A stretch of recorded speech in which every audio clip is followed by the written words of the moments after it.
In my last video covering the Wayward Realms, I received a comment from the Once Lost Games team, stating that there will not be a main quest in the Wayward Realms. They've actually said this a few times now, and in this video I'm going to get into the meat of the sandbox RPG genre and explain why I think that this is the right decision for the game. But before we get started, if you enjoy content like this, consider subscribing to my channel or becoming a channel member through the link in the video description below. And with that out of the way, let's get into the discussion. I want to lay down some contextual information before really tackling the topic of the video. In this video, I'm discussing the issues of a main narrative in the very specific and narrow context of a subgenre in RPG game design space, what I would call sandbox RPGs.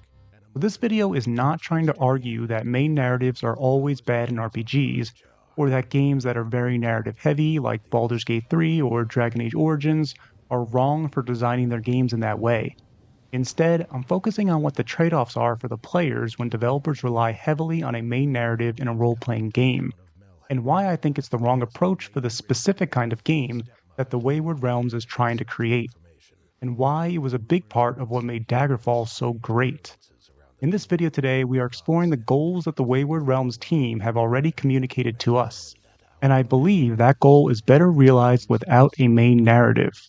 For those that don't know, the Wayward Realms is a spiritual successor to the 1996 Elder Scrolls title Daggerfall, led by some of the original team members. I'm a huge fan of that game, and so I'm very, very excited for the Wayward Realms. And so, with all of the proper context set for this discussion, let's get into my first point. Whenever I think about creating a game, I like to think of it as a trade-off of many different design choices.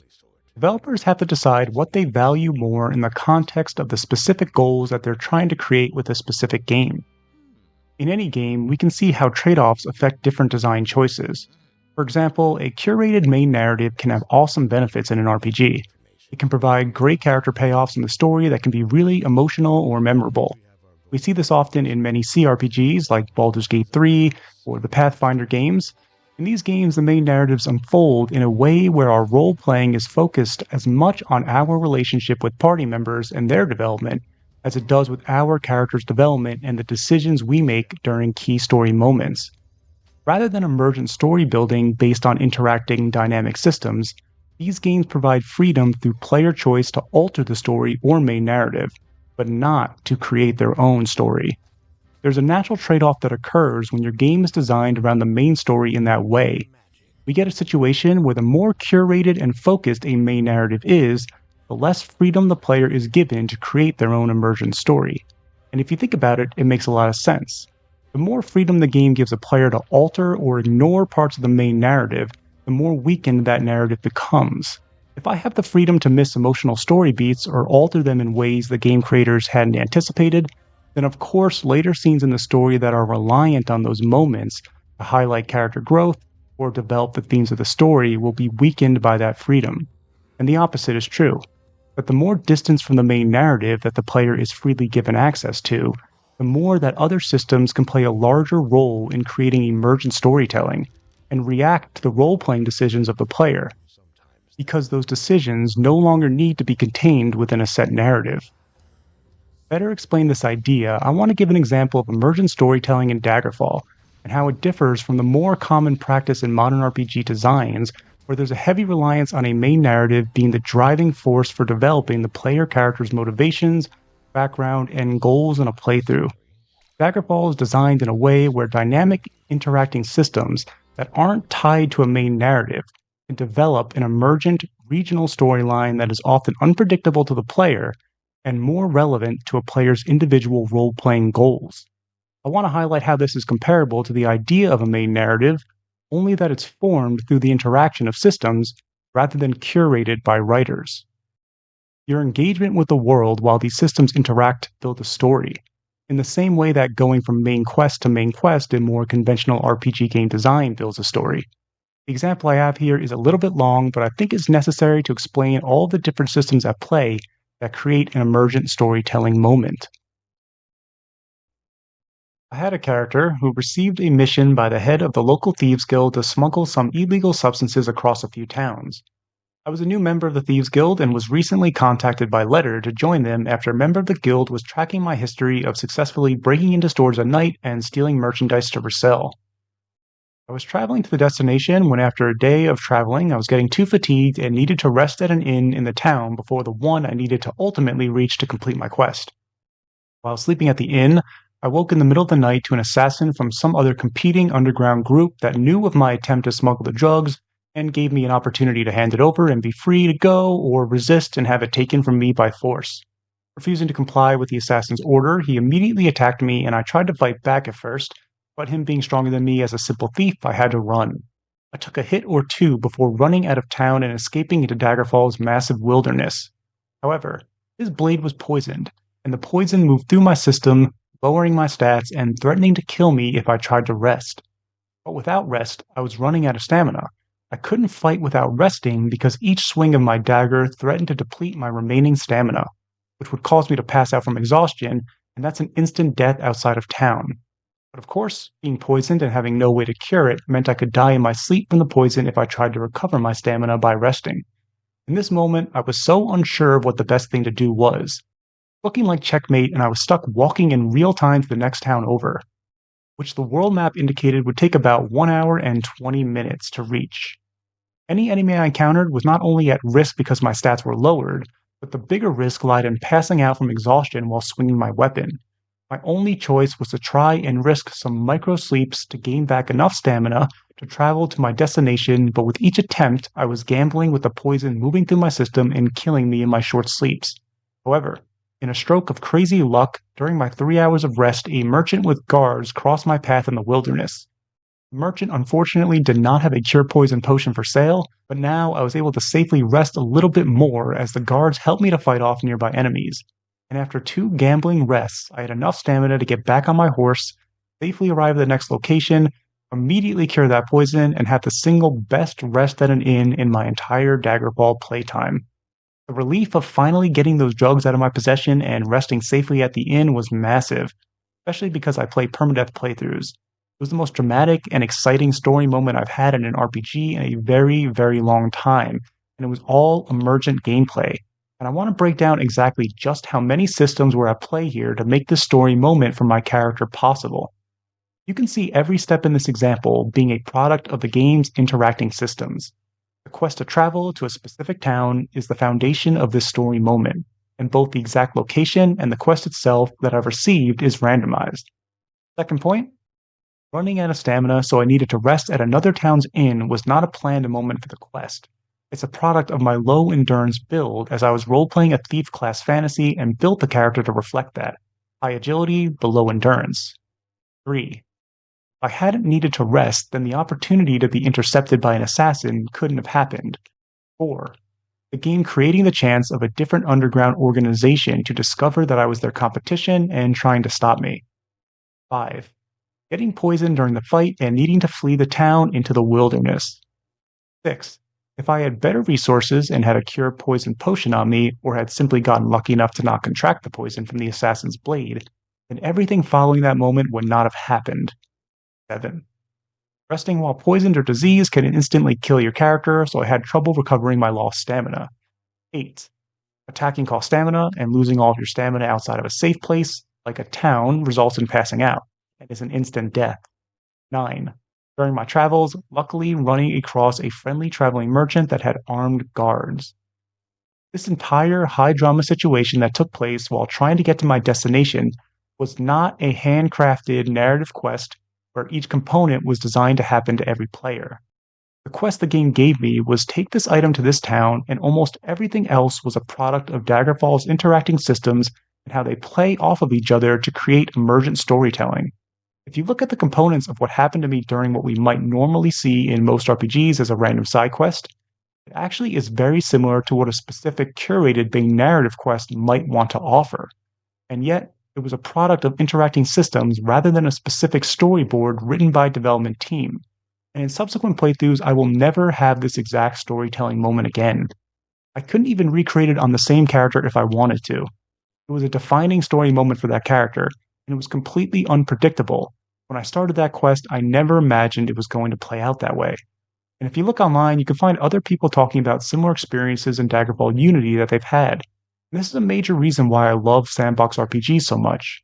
I want more current development teams to see the value of a sandbox of systems rather than narratives.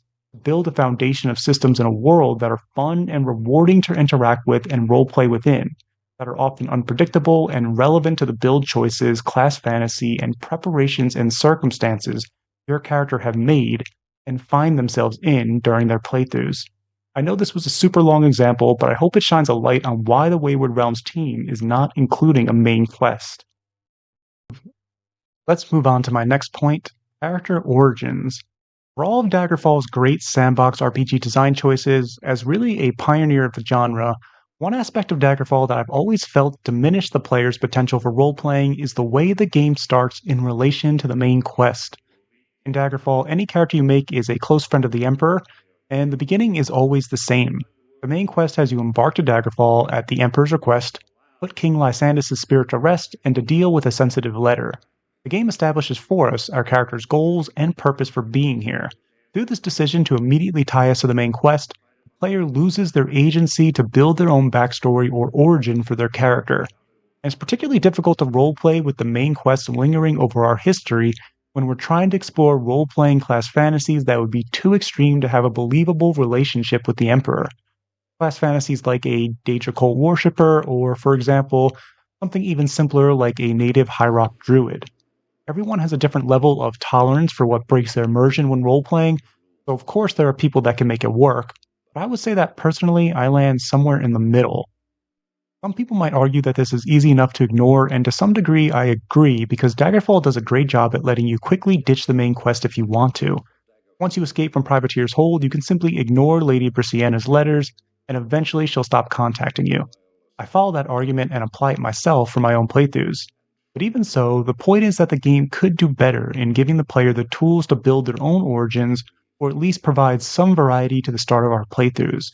I understand much of Daggerfall's limitations could be at least partially related to technological limitations of the mid-90s, but I'm making this argument for the shifts in game design that I wish to see in future sandbox RPGs in the context of today's gaming environment. I'm not making this argument as a way to criticize Daggerfall or claim that it should have done things differently. However, I do believe that Daggerfall would have been better if the main quest was shifted to a series of side quests. In this way, it could still advance the relevant plot points that would forever impact Elder Scrolls lore without setting the player up to be that high-stakes agent of change. One solution to my issue with main narrative static introductions in sandbox RPGs that I've considered would be something like the Skyrim mod Alternate Start Live Another Life. Conceptually, this mod is really brilliant for role-playing. In this mod, we start the game by choosing from a long list of potential origins, each origin fitting into a different role-playing concept and allowing the player to begin their character's journey without tying them to the main narrative. And imagine if the Wayward Realms took this approach to the beginning of the game. Imagine you could choose to begin as a necromancer in a cave, or as a lord that owns property in a major city, or perhaps as a fugitive that begins the game with a bounty on their head from a specific region or kingdom.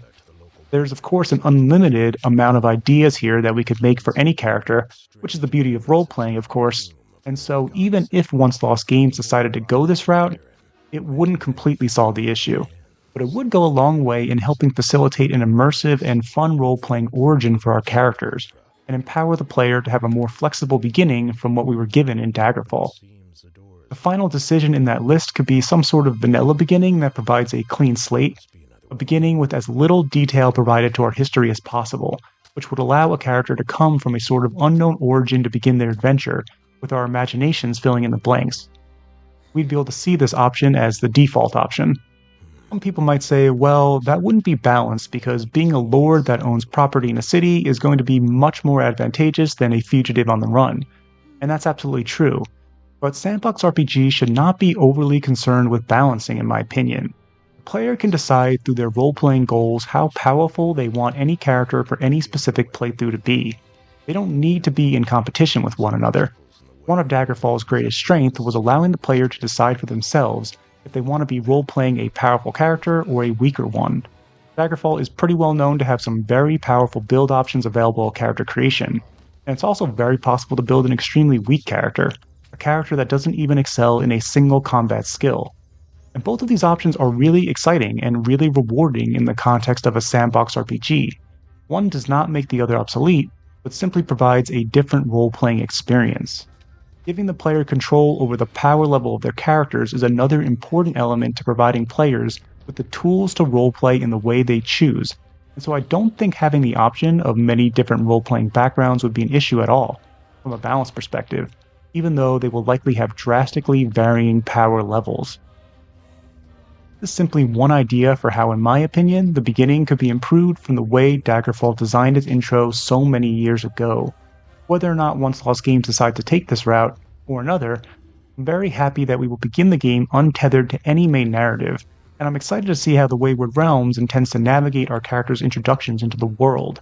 I do hope that we're provided some initial choices to tailor the beginning skills or tools that our characters will possess at the beginning of the game. Daggerfall's many systems, like its factions, spellmaking, reputations, law enforcement, resource preparation, and character build variety, all being untethered from a main narrative, are given the space to interact in often unpredictable ways that create really unique and unscripted story moments for the player to roleplay within. This is why I'm so excited for the Wayward Realms. It's replicating and hopefully even improving upon a very rare game design vision that people who are deeply passionate about role playing will love. I hope you guys enjoyed this one, and I would really love to hear your thoughts on this topic. Thanks for watching, and take care.